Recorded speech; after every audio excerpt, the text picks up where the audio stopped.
Hi there, welcome back to Happiest Girls on Earth. My name is Lauren, and today I'm giving you the full rundown on all of the bars on the Disney Wish. Now, I got off of the Maiden Voyage last week, and it's taken me a whole week to process everything. It was amazing, above and beyond, and the bars were definitely some of the coolest parts. Not even just the bars, the cocktails in general were awesome.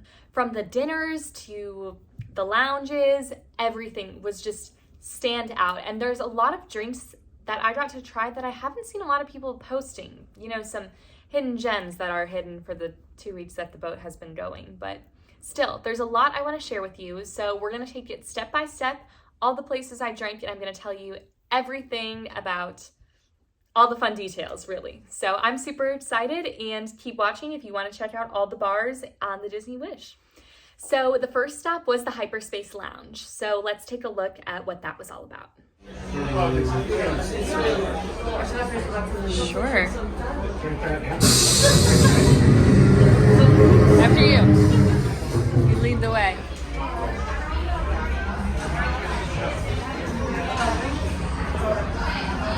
Beautiful, thank you. Thank you. This is very hard. I don't know what we're getting. Show me a picture, right?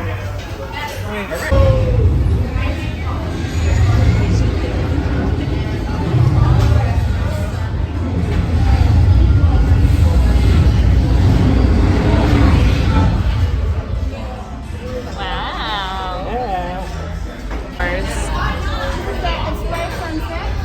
Spice sunset is for you, sorry? Batu. Sorry, yeah, Batu or spice sunset? This is Batu Yes, and Batu. and Batu. Thank you. The Moons of Endor, the golden one. Great. Moons of Endor. Thank you. It's empty. What is your order? It's $3,000. Oh, it's smoking. Ladies and gentlemen, hen. Now the Hyperspace Lounge, I was super excited for it. I couldn't wait. And then we got closer and I saw some pictures and I'm like, I bet this is like overhyped and I'm gonna be kind of disappointed being like, okay, I did it once, I don't need to do it again. But it was so cool. It exceeded my expectations. It was so fun to travel through hyperspace and be in a different planet or galaxy every 7 minutes, which is how often it goes. And the drinks are weird. You don't really know what you're ordering, but it's fun to find out. And it's so different. It's so different than anything else you've ever done. It's different than Oga's Cantina. It appears to be different than, what's that ship called? The Galactic Star Cruiser. And it was such a cool experience and really immersive, honestly, for being just a little room on a boat. So I got the Moons of Endor on my first night. That's the first bar we went to. The Moons of Endor is like a berry drink with vodka in it and some lemongrass and some amaretto flavor.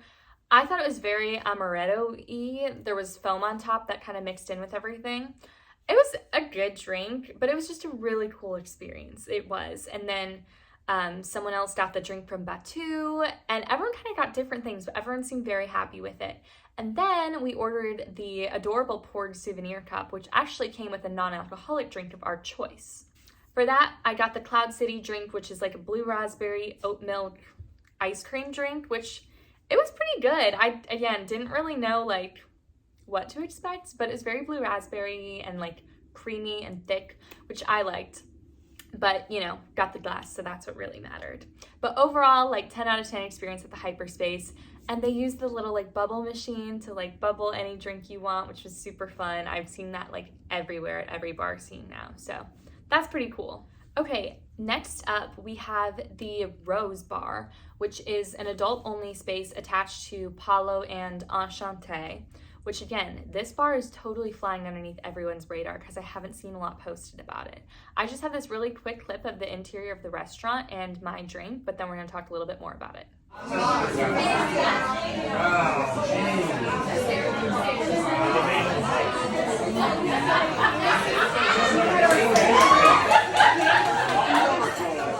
So in that video, you saw Plant and Fleur, which was, it had some Grey Goose in it and it had some rosé.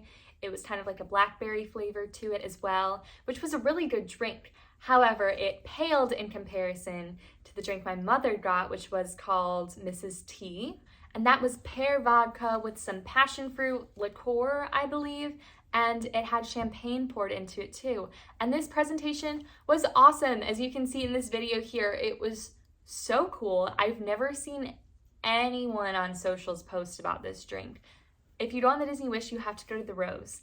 It was really fun, and in the video it looked super crowded because all the bars were crowded, because on the Maiden Voyage there were only like 80 kids total. Like, there were barely any kids on the Maiden Voyage, so, and everyone's celebrating, and when adults are without their kids, they're gonna go to the bar, so every bar was packed every night.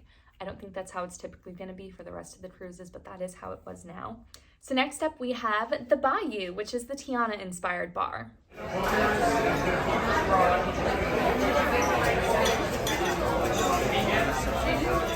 Oh, you're good, you're good. Say that when the guy, that was Kevin from Friends, just saying. He's putting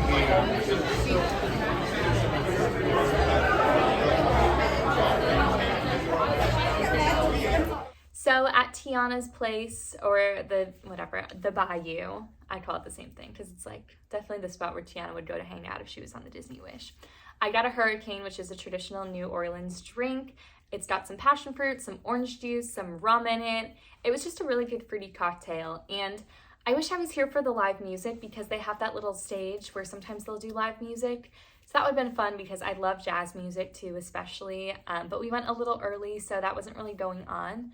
But this bar is actually right next to Hyperspace, and it is a coffee bar in the morning, and it's one of the places where they can put the cool imprint on top of the drink. Like I had this coffee at the Cove Cafe, but they can do the same thing at the Bayou, which is pretty cool in the morning. I barely have any clips, but in this picture, my mom and I are holding up beautiful blue sparkly cocktails at the Arendelle Dining Experience, which actually produced the best drink I had on the boat.